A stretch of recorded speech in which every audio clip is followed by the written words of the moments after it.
It's only episode 2, y'all, and already all the men on this show are the worst. Let's talk about it.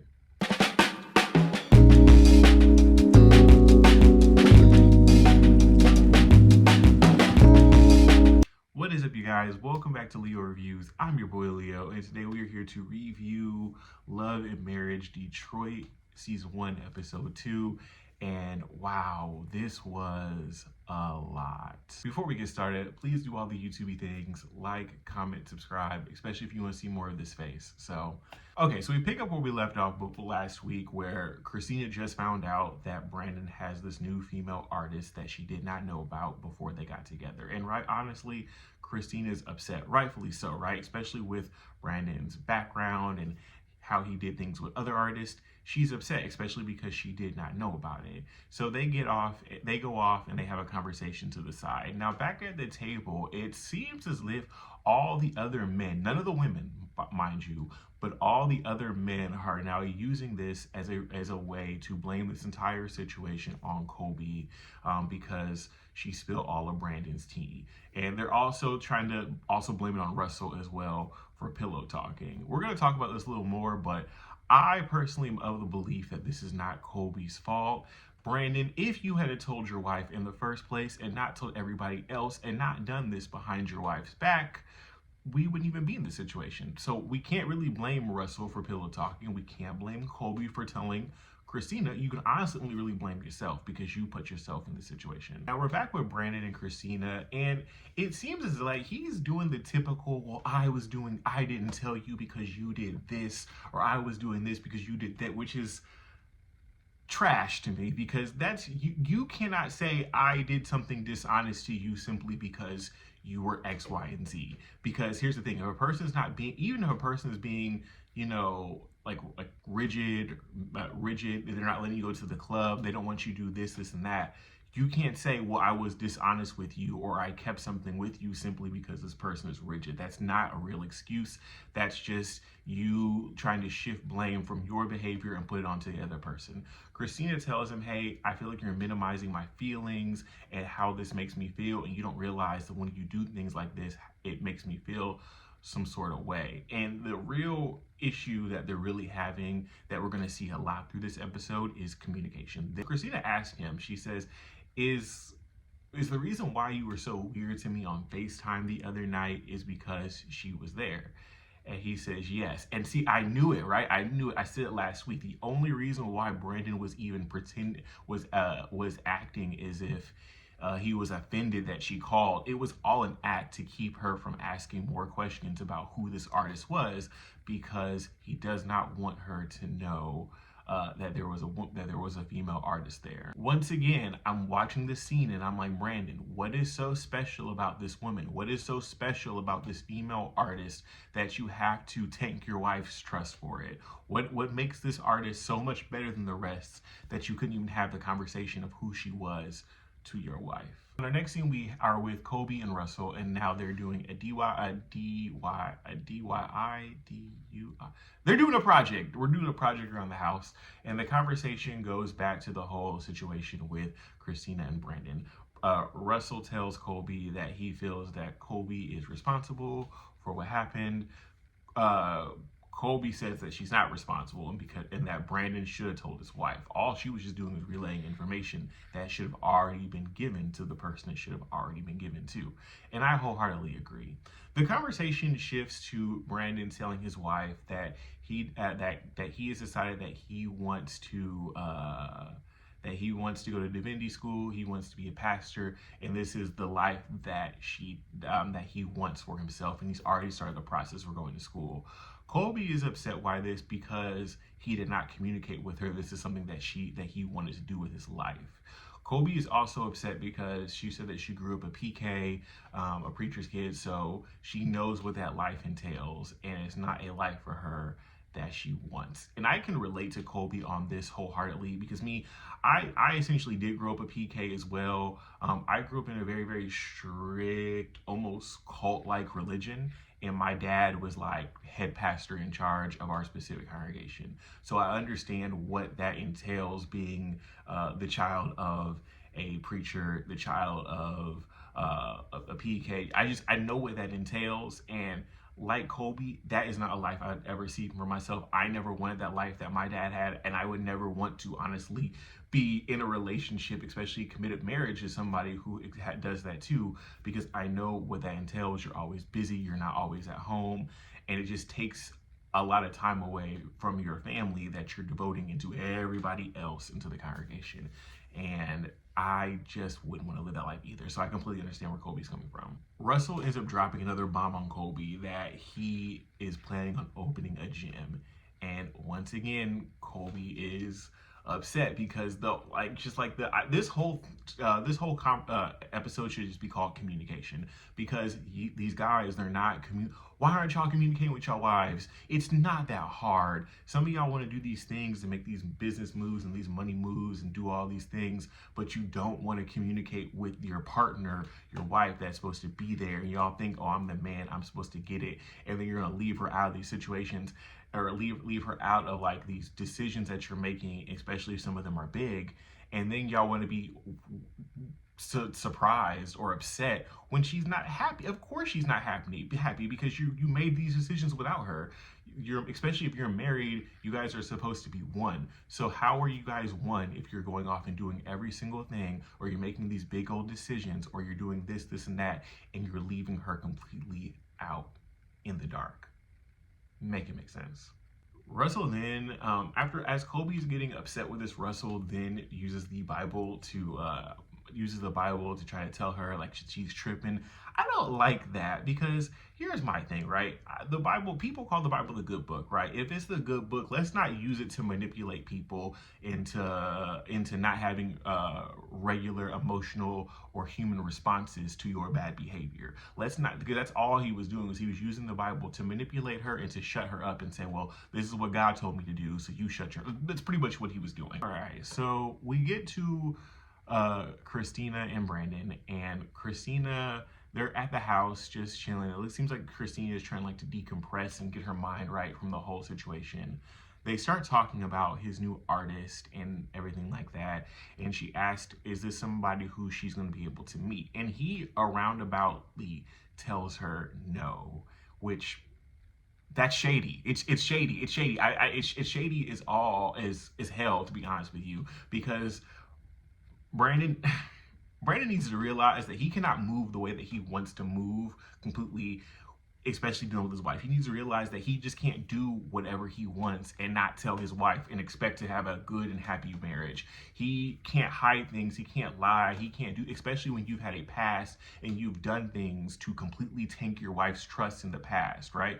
Trust is like a mirror. You can always, once it breaks, you can always put the pieces back, but you will always see the cracks in it. And you keep doing these shady things, you're making these cracks bigger and bigger, and for her, they're bigger and bigger and bigger. And now she's just waiting for it to completely crack. And I don't understand why putting her through that. Brandon, just talk to your wife. So Brandon starts trying to shift all the blame from himself into what he did, and to try to put it all on Colby. He tries to make it seem like Colby is this mean girl, or that Colby's trying to swagger Jack, Colby's doing this, Colby is just this bad person who's just out to try to get Christina.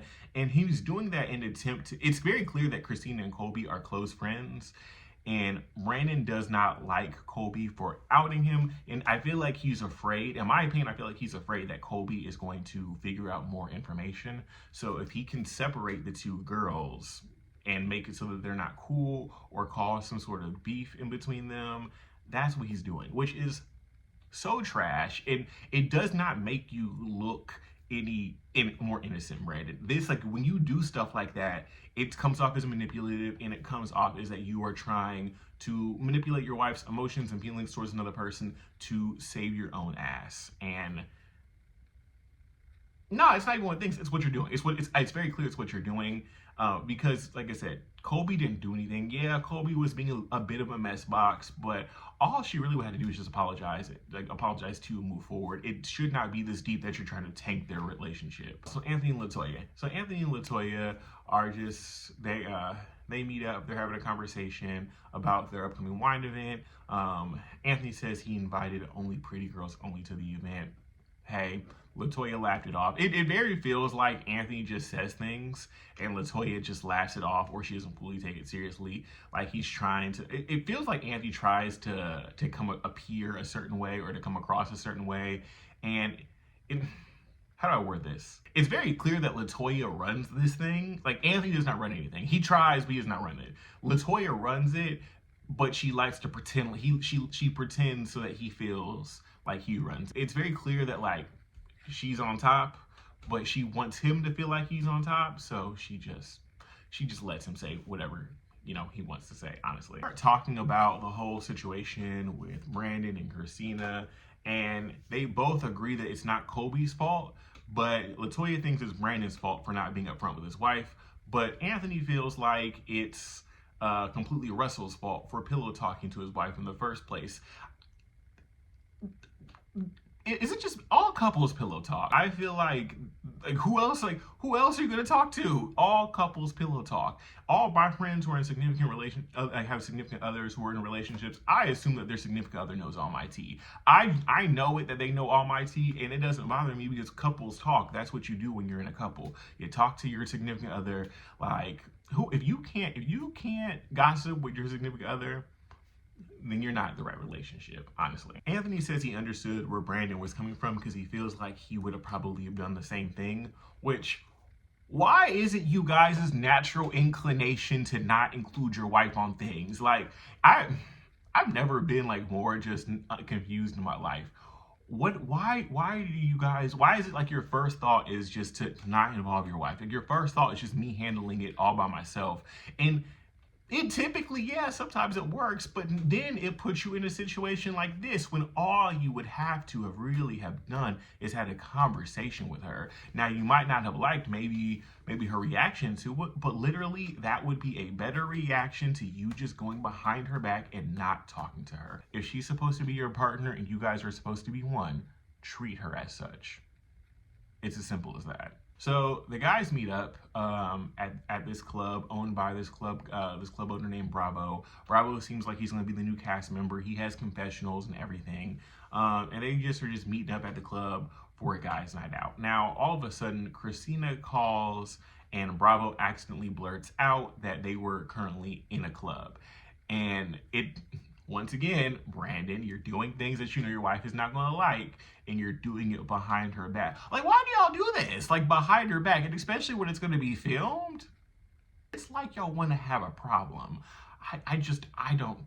It doesn't compute. They start talking about the fact that this club that they're in now is actually going to be the location for his new showcase for his new artist, Nyjah. And the guys ask him about, what is going on with him and previous artists and what was his history that Christina was talking about. And he pretty much says that they were having a hard time in their marriage. He was like 1 foot out the door. And that's when he started confiding in this woman who was his artist. She would confide in him about her relationship. He would confide into her when theirs, and they were just there for each other. And all of a sudden it turned into an emotional affair. And not only was it an emotional affair, but when Christina found out about the affair, she found out via text messages that he was having with this artist of him bashing her. Bro, not only were you having this whole emotional affair on your wife, she found messages of you.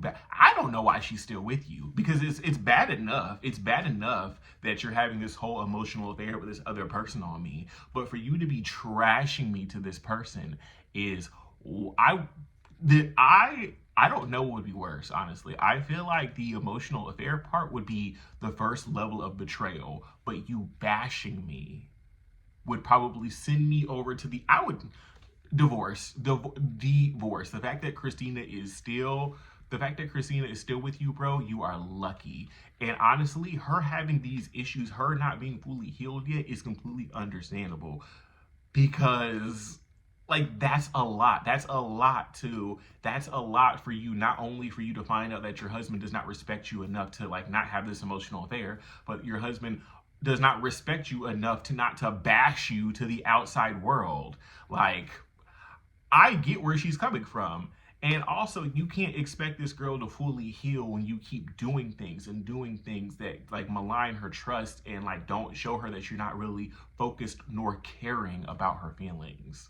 So the fact that Christina is still with you, be happy and shape up. Now, this scene irked my entire soul. So now we are at Latoya's tasting for her wine event, which first off, Latoya, I need to try. Where can we find it? Do I need to go? Detroit is only 3 hours from me. Is it in a regular grocery store? Where can I buy said wine? Like, where can I find it? Because I love black-owned businesses. I love black-owned alcohol brands. So where can I find it? Because I want to try this wine that you got. Christina ends up bringing her new friend on the show. Her name is Chelsea. I think Chelsea might be a cast member as well. She didn't have a confessional this episode, but something's giving that Chelsea might be a friend of the show. And I low-key would be here for it because the entire 5 minutes that we saw her on screen, she lit it up. So they're just talking about the other night, and all of a sudden Anthony blurts out that they were at the club. And he's like, oh, I didn't mean to say that was fake. You did it on purpose. You knew that Brandon did not tell his wife. You did it just so that you could start this whole thing. You were being a mess box. So obviously, Christina has an issue with that because once again, Brandon did not tell his wife. But instead of Brandon having a conversation with his wife about it, Anthony is having a conversation with Christina about it. And Anthony is being, I won't say he's being aggressive, but it's weird how he's coming off. Like, he's coming at Christina, and even Christina is confused as to, bro, why are you in their business? Because, like, bro, why are you in their business? Why are you coming at Christina? Why are you doing all this? Like, make it make sense to any of us why it is that you, Anthony, feel like you can come at this man's wife like that. Also, Brandon, why are you letting this man all up in your business? Why are you letting this man come at your wife in such a weird manner? Like, it doesn't make sense to me, and Anthony really needs to mind his business. So it's really clear that, like, other people thought the same thing too, because that's when Christina's friend Chelsea kind of steps in and is like, bro, why are you all up in their business? And that's when Anthony just like weirdly gets upset and goes off on her and starts calling her a little girl and a bird and being just disrespectful when all she asked you, all she said was, why are you so far up into their business? And you kept saying that she doesn't know him, and you don't know her. You don't know the relationship between her and Christina. So why do you, as a man, feel like it is okay for you to be so aggressive with a woman simply for asking you a question to the point to where your hands are doing all this, you're talking with your hands, your wife is having to put your hands down? Sir, for being a part of the manosphere, it's not giving manly, it's giving real in your face type of behavior. So it's really, Anthony's a weirdo, and I don't know. I'm interested to see where it goes next. But he needs to mind his business, and he needs to stay out of Brandon and Christina's business, because him doing all that messy stuff, it ain't it, bro. It ain't it at all. I don't even get it. But anyways, guys, that is my review for Love and Marriage Detroit. Please do all the YouTube-y things. Like, comment, subscribe. I hope you guys have a wonderful rest of your week, and I will see you guys probably for Love and Hip Hop. So I'll see you on the next one.